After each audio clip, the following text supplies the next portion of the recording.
இஸ்ரேலோட prime மினிஸ்டரான Benjamin Netanyahu அவர்கள் திரும்பவும் இஸ்ரேலுக்கே ரிட்டர்ன் வந்துட்டாரு. பேச்சுவார்த்தைகள் ஹமாஸோட சுமூகமா முடிஞ்சு சீஸ்ஃபயர் டீலோட வரலாம் அப்படின்னு இருந்திருக்கலாம். இல்ல மேபி வேற ஏதாவது திட்டங்களுக்காக கூட போயிருக்கலாம். பட் ஆனா இது எதுவுமே நடக்கல. ரிட்டர்ன் வந்திருக்கிறாரு இஸ்ரேலோட பிரைம் மினிஸ்டரான பெஞ்சமின் நெத்தன்யாஹு அவர்கள். இதுக்கு மேல கோர்ட்ல தையல் நடந்தாலும் அவருக்கு சாதகமா வருமா அப்படிங்கிற கேள்விகள்லாம் இருக்கு. சாட்சி ஆதாரங்கள்லாம் இருக்குமா இல்ல இருக்காதா இல்ல எப்படி கோர்ட் வந்து பாத்தீங்கன்னா தீர்ப்பு கொடுப்பாங்களாம் கரெக்டா தான் அப்படிங்கிற பல கேள்விகள் இருக்கு. வெயிட் பண்ணி பார்ப்போம். அதனால கோர்ட்டு இந்த கேஸ் எடுத்து நடத்துதா இல்ல தள்ளுபடி பண்ணுதா அப்படிங்கலாம் பார்த்தலாம். ஆனா ரிட்டர்ன் வந்திருக்கிறாரு. மேபி ஈரானுக்கு எகெயின்ஸ்டான திட்டங்கள் ஏதாவது வகுத்திருந்திருக்கலாம். ஏன்னா இஸ்ரேல் ஈரான் 2.0 இப்படிங்கிற பேச்செல்லாம் இருந்தது இல்லையா? ஸோ இது ரிலேட்டடா மிக முக்கியமான முடிவுகள் எடுத்திருக்கலாம். அதுக்கு முன்னாடி காசால பிரச்சனையை முடிக்கலான்னு பார்த்தா அந்த இடத்துல ஹமாஸ் வழிக்கு வர மாதிரி தெரியல. ஸோ தொடர்ந்து இந்த இடத்துல பிரச்சனைகள் வளர்த்துக்கிட்டே தான் இருக்கு. என்ன நடக்க போகுது இந்த மிடில் ஈஸ்ட் அப்படிங்கிறது பார்க்கலாம். அடுத்தது அப்படியே எஜிப்டுக்கு வந்துட்டோம் அப்படின்னா, எஜிப்ட் சமீப காலமா ஆயுத குமிப்பு அப்படிங்கிறதுல ஈடுபட்டு வருது. அதில் குறிப்பா வந்து பார்த்தீங்கன்னா, சவுத் கொரியா கிட்ட இருந்து டேங்குகள், K9 டேங்குகள் பல வகையான ஆயுதங்கள் வாங்குறாங்க. சவுத் கொரியாவுக்கு அதிகப்படியான ஆயுத வியாபாரங்கள் நடக்குது. அது ஒண்ணு. 2வது எஜிப்ட் வந்து பார்த்தீங்கன்னா, இப்ப சீனா கிட்ட இருந்தும் நாங்க சைனாவோட HQ-9B long range air defence system வந்து பார்த்தா வாங்கியிருக்கிறோம் அப்படிங்கிறத கன்ஃபார்ம் பண்ணியிருந்துக்கிறாங்க. அதாவது சீனாவோட ஏர் டிஃபென்ஸை இப்ப அதிகப்படியான நாடுகள் வாங்க ஆரம்பிச்சிருக்கு. அதுதான் இதுல இருக்கக்கூடிய விஷயம். ஒருவேளை சீனாவும் ரஷ்யாவும் இணைஞ்சு இது போல ஏர் டிஃபென்ஸ் சிஸ்டமோட அப்கிரேடேஷன் அடுத்த ரேஞ்சுக்கு கொண்டு போயிருப்பாங்களா? ரஷ்யால செஞ்சு ரஷ்யா ஏற்றுமதி பண்ண முடியாத சைனா கூட இணைஞ்சு செஞ்சு சைனா வழியா ஏற்றுமதி பண்றாங்களா அப்படின்ற கேள்விகள்லாம் இருக்கு. இது மிடில் ஈஸ்ட்ல இருக்கக்கூடிய நாடுகள், குறிப்பா மேற்குக்கு ஆதரவா இருக்கக்கூடிய நாடுகளுக்கு நல்ல செய்திகள் அல்ல. சைனாவோட ஆயுதங்கள் எந்தெந்த பகுதிக்கெல்லாம் போகுதோ அது எல்லாமே அவங்களுக்கு எதிராக மாறதுக்கு அதிக அளவில் வாய்ப்பு இருக்கு. அந்த நாடுகளோட முடிவுகள், ஏன்னா என் நாட்டோட பாதுகாப்புக்கு நான் ஒரு நாட்டை நம்பி இருக்கேன், ஒரு நாட்டுக்கிட்ட இருந்து ஆயுதம் வாங்குறேன் அப்படின்னா அந்த நாட்டுக்கு ஃபேவரிசம் காட்டுறதுக்கு அந்த நாடுகள் இருக்கும். நார்மலாவே இருக்கக்கூடிய ஒரு விஷயம் தான். இதுல ஜியோ பாலிட்டிக்கல் மூவ்ஸ்ல ஃபேவரபிளான டேர்ம்ஸ்ல அந்த நாடுகள் எடுக்கும் அப்படின்னா தான் அவங்களுக்கு வந்து இது போல டீலே நடக்கும், டிஃபென்ஸ் டீலே நடக்கும். ஸோ இது போல காரணங்கள்னால இப்ப எஜிப்ட் திரும்பவும் ஒரு சைடா சாய ஆரம்பிக்கிறாங்களா? நடுநிலை அப்படிங்கிறது இதுக்கு மேல இந்த ஜியோ பாலிட்டிக்கல் டென்ஷன்ஸ்ல உடைக்கப்படும் அப்படிங்கிறத பல அனலிஸ்டர் வந்து கருத்துக்கள் இருக்கு. என்ன நடக்க போன்னு பார்க்கலாம். ஏன்னா நம்மளுக்கே வந்து பார்த்தீங்கன்னா மிரட்டி இருக்கிறாங்க. அமெரிக்காவோட ஒரு செனட் வந்து பார்த்தீங்கன்னா செனட்டு வீடியோ பதிவில் வந்து பார்த்தா வீடியோ போட்டிருக்கிறாரு. அதில் என்ன சொல்லியிருக்கிறாருன்னா, உக்ரைனை நசுக்குது, ஒடுக்குது, தாக்குது ரஷ்யா. இப்படி இருக்கும்போது நீங்க அவங்க கிட்ட இருந்து இந்தியா ஆயில் வாங்குறீங்களே நியாயமா அப்படிங்கிற கேட்டிருக்காங்க. நம்ம திருப்பி அவங்க கிட்ட கேட்கலாம். அவங்களுக்கே அது புரிஞ்சிருக்கணும் ஃபர்ஸ்ட். எங்க அதே ரஷ்யா கிட்ட இருந்து நீங்க நியூக்ளியர் ஃபியூல்ஸ் வாங்குறீங்களே நியாயங்களா அப்படிங்கிற நம்மளும் திருப்பி அவங்க கிட்ட கேட்கலான்னு தோணுது. பட் இருந்தாலும் அவர் வந்து பாத்தீங்கன்னா நம்மளை பார்த்து கேட்டுக்கிறாங்க. அது மட்டும் இல்ல, இதோடு நிறுத்தி இருந்தாருன்னா கூட சரி ஓகேன்னு விட்டுருக்கலாம். இதுக்கப்புறம் சொல்லக்கூடிய வார்த்தைகள், போன் கிரஷிங் சாங்ஷன் இந்தியா மேல வரும் அப்படிங்கிறாங்க. எலும்ப நொறுக்கக்கூடிய அளவுக்கான சாங்ஷன்ஸ் இந்தியா மேல வரும் அப்படின்னா எக்கனாமிக்கலி பல நாடுகளும் திவால் ஆகிறதுக்கு ரெடியா இருக்கு. இந்த ட்ரம்ப் அவர்களோட எக்கனாமிக்கல் சாங்ஷன்ஸ்னால பல நாடுகள், அதுல விதிவிலக்கே இல்லை, நம்ம நாட்டுக்கும் பயங்கரமா அடி விழுகும் அப்படிங்கிற மாற்று கருத்துல பிரேஸ் ஃபார் இம்பேக்ட் நம்ம சேனல் ஆல்ரெடி சொன்ன மாதிரி தான். ஸோ முன்கூட்டியே வந்து பார்த்தீங்கன்னா முடிஞ்ச வரைக்கும் எல்லாரும் தயாராகிக்குங்கப்பா, அவ்வளோதான். ஏன்னா என்ன வேணாலும் அசம்பாவிதங்கள் எக்கனாமிக்கல் ரீதியா எல்லா நாடுகளுக்கும் நடக்க இருக்கு. அப்படி பண்ணாதான் ஒரு நாட்டை வழிக்கு கொண்டு வர வைக்க முடியும். அதுக்கான வேலைகள்ல அமெரிக்கா தீவிரமா இறங்கியிருக்காங்க. அதுக்கு தான் இந்த டேரிஃபா அப்படின்ற கேள்விகள் இருக்கு. ஏன்னா பிரேஸ் எல்லாம் வந்து பாத்தீங்கன்னா ட்ரம்போட உருவ பொம்மையை வந்து பண்ண எரிச்சுக்கிட்டு இருக்கிறாங்க, கண்டனங்கள் தெரிவிச்சுட்டு இருக்காங்க 50% அப்படிங்கிறது போல. ஒரு கட்டத்துக்கு மேல நல்லா வாழ்ந்துட்டு இருந்த மக்கள் ஒண்ணுமே இல்லாம ஆயிட்டாங்க அப்படின்னா கோபங்கள் வரும். ஏன் இந்த கோபம் வருது அப்படின்னா நேரா அதை அப்படியே சேனலைஸ் பண்ணாங்க அப்படின்னா ஆளக்கூடிய அரசாங்கத்து மேல திரும்பும். ஸோ ஆளக்கூடிய அரசாங்கத்துக்கு மேல திரும்புதுன்னா ஆட்சி கையெழுப்பு நடக்கும். ஆட்சி கையெழுப்பு நடந்ததுன்னா அமெரிக்காவுக்கு ஃபேவரான அரசாங்கம் உட்காரும். உடனே சாங்ஷன்ஸ் தூக்கி விடுவாங்க. சிரியா சிறந்த உதாரணம். சாங்ஷன்ஸை தூக்கி விடுவாங்க, ஃபண்டிங் கொடுப்பாங்க, எய்டு கொடுப்பாங்க, திருப்பி மீட் எடுத்துட்டு வர்றதுக்கு அந்த மக்களுக்கு ஓகே நம்ம திரும்பி நார்மல் ஆகிட்டு இருக்கோம் அப்படிங்கிற ஒரு பின்பம் உருவாகும். அவ்வளவுதான். அதுக்கப்புறம் அது திரும்பவும் பழைய குரடி கதவை தரடி அந்த கதை வந்துடும். பட் இருந்தாலும் இது போல விஷயங்கள் நடக்கும் அப்படிங்கிற மாற்று கருத்துல சில அனலிஸ்டர் வந்து இது போல நடக்கலாம் அப்படிங்கிறது போல யூகிச்சு ப்ரிடிக்ட் பண்ணி சொல்லிக்கிட்டு இருக்காங்க. என்ன நடக்க போன்றது பார்த்தல. ஏன்னா ட்ரம்ப் அவர்களோட சாங்ஷன்ஸ் அந்த டேரிஃப்ங்கிறது இதை நோக்கி தான் இருக்கு அப்படிங்கிறது போல பலரோட கணிப்பு இருக்கு. ஸோ பார்ப்போம். அடுத்து அப்படி இந்த மிடில் ஈஸ்டுக்கு வந்துட்டோம் அப்படின்னா சிரியா. இந்த சிரியால வந்து பாத்தீங்கன்னா சிரியா, ஈராக் இந்த பகுதியெல்லாம் PKK குர்திஸ்தான் ஒர்க்கர்ஸ் பார்ட்டி அப்படிங்கிறது போல ஒரு அமைப்பு இருந்துச்சு. சமீபத்துல கூட நம்ம பார்த்திருந்தோம். அவர் ஒரு வீடியோ பதிவு போட்டிருந்தார் இல்லையா? நாங்கெல்லாம் ஆயுதங்கள கீழ போடுறோம் அப்படிங்கிறது போல. இப்போ துருக்கியோட போடப்பட்ட ஒப்பந்தங்கள் ஏற்ப, ஆயுதங்கள் எல்லாத்தையும் துருக்கியோட வடக்கு பகுதியில வந்து ஈராக்கோட வடக்கு பகுதி. ஈராக்கோட வடக்கு பகுதி. ஓகேங்களா? அவங்க எல்லாம் வந்து ஆயுதங்கள ஃபர்ஸ்ட் குரூப் வந்து குடுத்துட்டு அவங்கலாம் நார்மலா ஆயி போயிட்டு இருக்காங்க. இப்ப அவங்க மேல கேஸ் இல்ல, அவங்கள பிடிச்சு வைப்பாங்க அப்படிங்கிறது போலலாம் இல்ல. ஆயுதங்கள கீழ போட்டுட்டு நார்மலா அவங்களோட வாழ்க்கையோ அது வாழ போயிருவாங்க. ஸோ இதுக்கப்புறம் 40 வருஷம் கிட்டத்தட்ட 40 வருஷத்துக்கான போர் வந்து பார்த்தீங்கன்னா, இங்க முடிவடைஞ்சிருக்கு துருக்கிக்கு எதிராவும். இதனால ஆபியஸா ஈரானுக்கு சந்தோஷம் தான். ஏன்னா இங்க குர்திஸ்தான் வருது அப்படின்னாலே அர்மேனியாவுக்கு இருக்கிற பகுதி போயிரும். துருக்கி பகுதி போயிரும். சிரியா பகுதி போயிரும். ஈராக் பகுதி போயிரும். ஈரான் பகுதி போயிரும். சரி, இந்த நாடுகள்லாம் இருக்கக்கூடிய அந்த குர்தின மக்கள் அந்தந்த நாடுகளுக்கு ஏற்ப இணங்க அவங்க போறாங்க அப்படின்னா, இந்த பகுதி கொஞ்சம் அமைதி, ஸ்திரத்தன்மையோட இந்த பகுதியெல்லாம் மாற ஆரம்பிக்குது அப்படின்ற கேள்வி வருது. ஒரு அமைப்பு டிஸ்மேண்டில் ஆயிடுச்சு. இப்ப அடுத்தது இருக்கு. பட் ஆனா அதுக்கு முன்னாடி இந்த எஸ்டிஎஃப்-ஓட பேச்சுவார்த்தைகள் நடந்தது இல்லையா? இந்த சிரியால வந்து பாத்தீங்கன்னா, அமெரிக்காவோட தலைமையிலான டாம் பராக் அவர்கள் என்பாய் சிரியாவோட அல் சாரா அவர்கள், எனக்கு ஜொலானினே வருதுங்க ஸ்டார்டிங்லேயே. ஸோ சிரியாவோட அல் சாரா அவர்கள் இந்த அதிபராக இருக்கிறார் இல்லையா? அவர். அடுத்தது வந்து பாத்தீங்கன்னா எஸ்டிஎஃப்-ஓட கமாண்டர். ஸோ இவங்க 3 பேர் உட்காந்து பேசினாங்க. முடிவுகள் எட்டப்படலை இல்லையா? இதுக்கு வந்து பார்த்தீங்கன்னா யூஎஸோட என்வாய் இருக்கிறார் இல்லையா?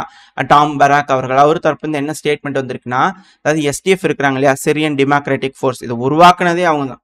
அதாவது இந்த குர்தின மக்களுக்கு ஆதரவு கொடுத்து, ஆயுதங்கள் கொடுத்து, போர் பயிற்சி கொடுத்து, ஐசிஸ் தீவிரவாதிகள் எடுத்து சண்டை பிடிக்கிறதுக்காக உருவாக்குனாங்க. பாதுகாப்பு கொடுத்து வச்சிருந்தாங்க அந்த மக்களுக்கு. பாவம் தீவிரவாதிகள் வந்து சூறையாடிடுறாங்க அப்படிங்கிறதுனால பாவப்பட்டு கரிசனம் பண்ணி இது ஒரு அமைப்பு உருவாக்கி வச்சிருந்தாங்க. இப்ப என்ன சொல்றாங்கன்னா, வேற வழியே இல்லை அவங்களுக்கு. சிரியாவோட இணைஞ்சுதான் அவங்க செயல்பட்டாகணும். ஸோ எஸ்டிஎஃப் ஆயுதங்களை கீழே போட்டு அவங்க சொல்ற மாதிரி இணைஞ்சு செயல்படுங்க. தனிச்சு செயல்பட முடியாது. வேற வழி இல்லை உங்களுக்கு. இல்லைன்னா வேற மாதிரியான விளைவுகள் வரும் அப்படிங்கிறது போல அமெரிக்காவை நம்பி இருந்த எஸ்டிஎஃப்க்கு இந்த நிலைமையா சிரியால அப்படிங்கிற கேள்வி வருது. ஸோ அடுத்த அமைப்பு டார்கெட் சிரியால வச்சுக்கிறாங்க. ஸோ சிரியால ஏகப்பட்ட சிக்கல்கள் நடந்துகிட்டு இருக்கு. இப்படி இருக்கும்போது சிரியால வந்து பாத்தீங்கன்னா, சிரியாவோட நைரா அப்படின்னு ஒரு பகுதி இருக்கு, அலப்போ ரீஜியன்ல. ஸோ அந்த இடத்துல சிரியாவோட வடக்கு பகுதியில, ஸோ அந்த இடத்துல வந்து பாத்தீங்கன்னா மிகப்பெரும் அளவுல வெடி விபத்துகள் நடந்திருக்கு. மேபி ஆயுத கிடங்குகள் தாக்கப்படுதா அமெரிக்காக்கு தெரியும். ஒருவேளை அவங்களே கொடுத்துட்டு இப்ப இருக்கலாம் அவங்களே அப்படிங்கிற போல கேள்விகள் வருது. எது எப்படியோ வெயிட் பண்ணி பார்ப்போம் என்ன நடக்க போகுது. இந்த எஸ்டிஎஃப் ஹெச்டிஎஸோட இணைஞ்சு இதுக்கப்புறம் ஒன் சிரியா பாலிசியில ஒர்க் ஆகுமா, இல்ல மீண்டும் இங்க இருக்கக்கூடிய அணிகள்லாம் தனியா பிரிஞ்சு எல்லாம் சேர்ந்து பேலன்ஸ் இருக்கிற அணிகளோட ஹெச்டிஎஸ்க்கு எகெயின்ஸ்டா சண்டை பிடிக்க ஆரம்பிப்பாங்களா, என்ன நடக்க போகுது அப்படிங்கிறது பார்த்தலாம். அடுத்தது நம்மளோட மிடில் ஈஸ்ட் முடிச்சு அப்படி நம்ம கிட்ட வந்துட்டோம். ஏன்னா சீனா ரிலேட்டடா நிறைய செய்திகள் வந்துகிட்டு இருக்கு. அடுத்து அப்படி நம்ம கிட்ட வந்துட்டோம் அப்படின்னா, அதாவது நம்மளோட அனில் சௌஹான் அவர்கள், சீஃப் ஆஃப் டிஃபென்ஸ் ஸ்டாஃப் அவர்கள். ஸோ அவர் தரப்புல என்ன ஸ்டேட்மெண்ட் வந்திருக்கு அப்படின்னா, அதாவது பாகிஸ்தான், சைனா, பங்களாதேஷ், ஸோ இவங்க 3 பேரும் சேர்ந்து ஒரு இடத்துல வந்து இன்டர்செக்ட் ஆகிறாங்க. காமனான ஒரு கிரவுண்ட் இருக்கு. நம்ம எப்படி துருக்கிக்கு ஈரானுக்கு காமனான கிரவுண்ட் வருதுன்னு சொல்றோம். ஸோ அதே போல வந்து பாத்தீங்கன்னா இந்த இடத்துல சைனா, பாகிஸ்தான், பங்களாதேஷ் இவங்க 3 நாடுகளுக்கும் காமனான ஒரு கிரவுண்ட் இருக்கு. ஸோ அது இந்தியாவோட ஸ்திரத்தன்மைக்கும் பாதுகாப்புக்கும் அச்சுறுத்தலா இருக்கும் அப்படிங்கிறது போல இவர் தரப்பு ஸ்டேட்மெண்ட் வந்திருக்கு. இது மிக முக்கியமான ஒரு விஷயம். ஏன் இந்த ஸ்டேட்மெண்ட்டை நான் சொல்றேன் அப்படின்னா, இதுக்கப்புறம் சீனாவோட செய்திகள் லைனா வரும். அதுக்கு முன்னாடி இன்னொரு விஷயம் என்னன்னா, எலான் மஸ்க் அவர்களோட ஸ்டார்லிங்க் வந்து பார்த்தீங்கன்னா அப்ரூவல் இந்தியாவில் கிடைச்சிருச்சு அப்படிங்கிற செய்திகள் வருது. இதுக்கப்புறம் இன்டர்நெட் ஆக்சஸ் வந்து பார்த்தீங்கன்னா satellite internet access Elon Musk அவர்களோட ஸ்டார்லிங்க் இது இந்தியாவில் கிடைக்குமா அப்படின்ற கேள்விகள் இருக்கு. அப்படி நடக்குது அப்படின்னா நம்ம நடுநிலை தன்மையை இன்னுமே மெயின்டைன் பண்ண முடியுதா? இந்த எக்கனாமிக்கல் சாங்ஷன்ஸ், இந்த ஜியோ பாலிட்டிக்கல் டென்ஷன்ஸ் இது எல்லாத்துக்கும் நடுவுலையும் நம்மளால நடுநிலை தன்மையை மெயின்டைன் பண்ண முடியுமா அப்படின்ற கேள்விகள் வருது. எது எப்படியோ, ஏன்னா இப்போ இந்த ஏஷியான் மீட்டிங்லாம் நடந்தது இல்லையா? இப்போ வாங்கி அவர்களோட பலரும் பேசிக்கிறாங்க. அது இந்த ஜப்பானோட பேசினதெல்லாம் மானவாரியா இருந்தது, பார்க்கலாம். ஆனால் இப்போ இந்த இந்தியா ரிலேட்டடாக பார்க்கறதுனால சொல்கிறேன், நம்மளோட ஃபாரின் மினிஸ்டர் அவர்கள் 5 வருஷம் கழிச்சு இப்போ டைரக்டா சீனாக்கே போறாங்க. சீனாவோட வாங்கி அவர்களை வந்து பார்த்தீங்கன்னா நாளைக்கு பார்த்து பேச போறாரு அப்படிங்கிற விஷயங்கள் வருது. அதாவது சீனானால த்ரெட் இருக்கலாம். ஸோ அந்த த்ரெட்டை பேஸ் பண்ணி இப்போ நம்மளுக்கு ஏதாவது ஒரு பேச்சுவார்த்தைகள் நடக்கி இருக்கா சீனாவோட அப்படின்ற கேள்வி இருக்கு. ஏன்னா சீனா இப்போ அடுத்த கட்ட பிரச்சனைக்கு தயாராக இருக்கிறாங்க. ஏன்னா தைவான் இந்த பிரச்சனைகள்லாம் அங்கே ரெடி ஆகிட்டு இருக்கு, தீவிரம் அடைஞ்சுக்கிட்டு இருக்கு. வரக்கூடிய செய்திகள் கேட்கும்போது உங்களுக்கே அது புரியும். ஸோ இந்த மீட்டிங் ரொம்ப இம்பார்ட்டண்டான மீட்டிங். ஏன்னா இதுக்கு முன்னாடி நம்மளோட நேஷனல் செக்யூரிட்டி அட்வைசரு ரஷ்யாவோட பேசும்போது அதான் லீக் ஆச்சு அப்படின்ற ஆடியோக்கள்லாம் வந்து பார்த்தீங்கன்னா பைடன் அவர்களோட அரசாங்கத்தில் பிளாக்மெயில் பண்ணுறதுக்காக பண்ணாங்க. அதாவது ரஷ்யாவோட வந்து பார்த்தீங்கன்னா இந்தியா வந்து நீங்கள் தைரியமாக செய்யுங்க தலை, நாங்கள் உங்களோட இருப்போம் அப்படிங்கிறது போல் ஆடியோ பதிவுலாம் ரிலீஸ் ஆச்சு. அதாவது நம்ம ரஷ்யாவுக்கு ஆதரவு கொடுக்குறோம் அப்படிங்கிறது போல் ஓப்பனாக வந்து பார்த்தீங்கன்னா ஆடியோ பதிவுலாம் ரிலீஸ் ஆனதுக்கப்புறம் பலே பேஸ் இப்படி எல்லாம் இருக்கணும் ஓப்பனாக சொல்லுங்கப்பா அப்படிங்கிறது போல நம்மளோட பாப்புலேஷன்லாம் ரஷ்யாவுக்கு ஆதரவாக இருந்தனால ஒன்றும் செய்ய முடியல, பெருமளவில் பண்ண முடியல, அதனால விட்டுட்டு போயிட்டாங்க. ஸோ இப்போ அதே போல் இப்போ ஒரு மீட்டிங் நடக்குது. ஏன்னா ரஷ்யாவோட அதிபர் இந்த பிரச்சனையெல்லாம் ஸ்டார்ட் ஆகிறதுக்கு முன்னாடி, உக்ரைன் பிரச்சனை ஸ்டார்ட் ஆகிறதுக்கு முன்னாடி இந்தியாவுக்கு வந்திருந்தாரு. அப்புறம் நம்ம ரஷ்யாவுக்கு போயிருந்தோம். ஸோ இது போல் பல நாட்டுக்கும் அவர் ட்ராவல் பண்ணியிருந்தாரு.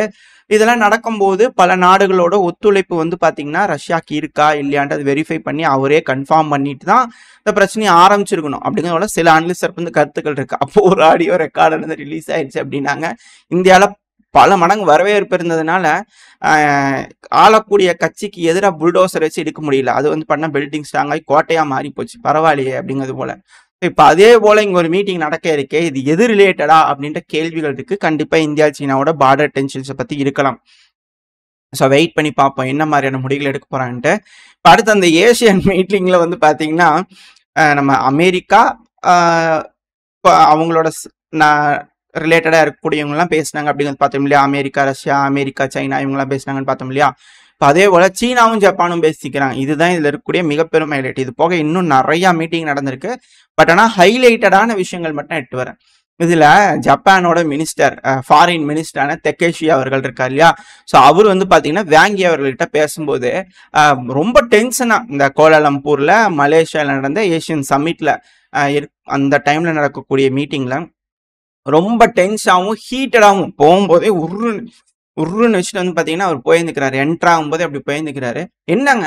என்னங்க பைட் ஓட்டுறாங்க உங்கள் ஆளுங்களாம், இப்படி வராங்க, இப்படி வந்து திருப்புறாங்க, கொஞ்சம் பட்டா என்னங்க ஆகுறது, என்ன பிளைட் ஓட்டி பழகுறாங்க உங்கள் ஆளுங்க அப்படிங்கிறத வந்து பார்த்தீங்கன்னா ஒரு காரசாரமான ஒரு ஸ்டார்ட்ல வந்து பண்ணால் ஜப்பான் தரப்பு வந்து ஆரம்பிச்சிருக்கிறாங்க.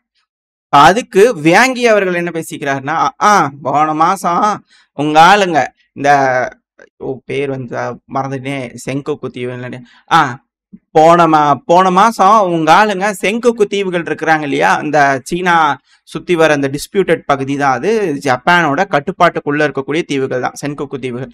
ஸோ அந்த பகுதியில அந்த டிஸ்பியூட்டட் டெரிட்டரிலாம் உங்க ஆளுங்க விட்டு விளையாண்டாங்களே திருப்பி பயிற்று சட்டை, அப்ப தெரியலையா உங்களுக்கு அப்படிங்கிறது போல இவர் வாங்கி தரப்புல இருந்து பண்ண ஒரு ஸ்டேட்மெண்ட். அதுக்கு ஜப்பானோட ஃபாரின் மினிஸ்டரான தெக்கேஷி அவர்கள் சரிங்க பேசிட்டு இருந்தா பிரச்சனை ஆகிட்டே தான் இருக்கு. உங்களால இந்த சைனா சீ இருக்குது இல்லையா, அதாவது கிழக்கு சைனா சீலையும் தெற்கு சைனா சீலையும் ஒரே பிரச்சனை. அதனாலதாங்க எங்க ஆளுங்க அதுல விட்டு என்னன்னு பார்த்துட்டு வர சொன்னோம். அப்புறம் நீங்க இந்த இடத்துலலாம் வந்து பாத்தீங்கன்னா எப்பா ட்ரில்லு பண்றேன்னு அங்கிட்டு போய் சுத்துறது இங்கிட்டு போய் சுத்திட்டு இருந்தீங்கன்னா அப்புறம் எப்படிங்க அப்படிங்கிறது போல பண்ண இரு தரப்புல இருந்து கேட்க. ஸோ இந்த இரு தரப்புல இந்த மாதிரி காரசாரமான ஹீட்டட் விவாதங்கள் நடந்திருக்கு இவங்க ரெண்டு பேர்த்துக்குள்ள. இதுல வந்து பாத்தீங்கன்னா அவர் வந்து இன்னொரு விஷயத்தையும் சொல்லிக்கிறார். ஏங்க சரிங்க பிரச்சனைலாம் இருக்கு, அதெல்லாம் பேசிக்கலாங்க, நீங்க என்னங்க ரேர் எர்த் எலமெண்ட்ஸ்லாம் தரமாட்டேறீங்க, அது மாதிரி சாங்ஷன்லாம் போட்டு வச்சுக்கிறீங்க, இப்போ அது இல்லைன்னா எப்படிங்க, அது இருந்தால் தானுங்க எல்லாரும் ஏதாவது பண்ண முடியும் வாழ முடியும், அதை எதாவது கொடுக்கணும்லங்க, அது என்னங்க சாங்ஷன் போட்டு வச்சுக்கிறீங்க, அதெல்லாம் தப்புங்க, வேணுங்கிற மாதிரி நம்ம முன்னாடி என்ன டீலிங் போட்டுக்கிறோம் என்ன தேவை நம்ம கேட்டோம்னா அதெல்லாம் சாங்ஷன்லாம் தூக்கி விட்டு கொடுக்கறதுக்கு பாருங்க அப்படிங்கிற ஜப்பான் தரப்புலேருந்து வந்து பார்த்தீங்கன்னா சைனாக்கு டிமாண்ட் பண்ணியிருக்காங்க. சைனா கிட்ட இருக்கக்கூடிய ரேர் எர்த் எலமெண்ட்டை கொடுங்கன்னு சொல்லி டிமாண்ட் பண்ணியிருக்காங்க ஜப்பான். காசு கொடுக்குறோம்ல கொடுத்தான் தீரணும் அப்படிங்கிறது போல. ரஷ்யா கிட்ட இருந்து நம்ம காசு கொடுத்து வாங்கினோம்னா கூடாது, விற்க கூடாது. இப்ப சைனா என்கிட்ட இருக்கிறத நான் எவனுக்கு வீக்கல போடா அப்படின்னா முடியாது, நீ கொடுத்தா ஆகணும் அப்படிங்கிறது போல. அந்த ஸ்டாண்டர்ட்ஸ் எந்த அளவுக்கு தெரியுதுங்களா உங்களுக்கு, மேற்கு மீடியாக்களோட மேற்கோட ஸ்டாண்டர்ட்ஸ் எந்த அளவுக்குன்ட்டு. இப்போ அது மட்டும் இல்லாமல் சரி ஓகே எதுவுமே ஒத்து வர மாட்டேது. கடைசிக்கு நீங்க சிலரை புடிச்சு வச்சுக்கிறீங்க எங்க ஆளுங்கள. நாங்க சில ஆளுங்கள உங்க ஆளுங்கள புடிச்சு வச்சுக்கிறோம். எக்ஸ்சேஞ்ச் பண்ணிக்கலாமா? இதுக்காவது ஒத்து வரீங்களா? அப்படிங்கிற கேட்டுக்கிறாங்க. ஏன்னா பேசிக்கிறாங்க. ஏதோ சுமூகமா முடிக்கணும் இல்லையா? ஒரு பாசிட்டிவ் டோன்ல. ஸோ அதனால பாசிட்டிவ் டோன்ல வந்து பண்ண இருதரப்புலையும் பிடிக்கப்பட்டிருக்கக்கூடிய நபர்களை எக்ஸ்சேஞ்ச் பண்ணதுக்கு ஒத்துக்கிட்டு இருந்திருக்காங்க. ஸோ இது போல பல மீட்டிங்ஸ், பல விஷயங்கள் இது சைட் பை லைன்ஸ்ல வந்து பண்ண நடந்துட்டு இருக்கு. நேத்திக்கு நம்ம பார்த்திருந்தோம் இந்த தைவான் பகுதியில வந்து பண்ண இந்த கிமென் தீவுகள் போன செய்தியில பார்த்திருப்போம். அந்த இடத்துல வந்து பார்த்தீங்கன்னா எக்ஸசைஸ் பண்ணிட்டு இருக்கும்போது சைனா வந்து பார்த்தீங்கன்னா ட்ரில் பண்ணிட்டு இருந்தாங்க. இப்போ திரும்பவும் ட்ரில் பண்ணிட்டு இருக்காங்க பிஎல்ஏ தரப்புல இருந்து. ஸோ இது போல செய்திகள்லாம் பார்க்க முடியுது. டென்ஷன்ஸ் அப்படிங்கிறது மிடில் ஈஸ்ட்ல இருந்து இந்தியா வழியா அப்படியே நேரா சைனா வரைக்கும் வந்து பார்த்தீங்கன்னா அந்த ஃபுல் பெல்ட்டுமே டென்ஷன்ஸ் அதிகரிச்சுக்கிட்டு இருக்கு. ஸோ இதுக்கான மிக முக்கியமான காரணம் அங்குள் அப்படிங்கிறதோட சொல்றாங்க. ஸோ அந்த அங்களோட டேரிஃப் எந்த அளவுக்கு வேலை செய்ய போகுது, இந்த நாடுகள்லாம் இணைஞ்சு செயல்பட போறாங்களா, இல்லை அடிச்சு பார்த்துக்கலான்னு ஆளுக்கு மாறி மாறி அடிச்சுக்குவாங்களா, என்ன நடக்குன்றது வெயிட் பண்ணி பார்த்தலாம். ஓரளவுக்கான தகவல்கள் இந்த பதிவில் பார்த்துருப்போம்னு நினைக்கிறேன். இதோட இந்த பதிவை நான் முடிச்சுக்கலாம். இந்த பதிவு எப்படின்னு உங்களுக்கு பிடிச்சிருக்கா? பிடிச்சதுன்னா லைக் பண்ணிட்டு உங்க ஃப்ரெண்ட்ஸ் நம்மளோட ஷேர் பண்ணிக்கோங்க. அது கூடவே மறக்காம இந்த பதிவு பற்றி உங்களோட கருத்துக்களை கமெண்ட் செக்ஷன்ல சொல்லுங்க. கூடவே நம்ம சேனலும் சப்ஸ்கிரைப் பண்ணலாம், மறக்காம சப்ஸ்கிரைப் பண்ணிக்கோங்க. இந்த பதிவு நல்லா இருக்கும்னு நம்பிக்கையில் அடுத்த பேர் உங்களை சந்திக்கிறது வரைக்கும் ஸ்டே சேஃப். பை.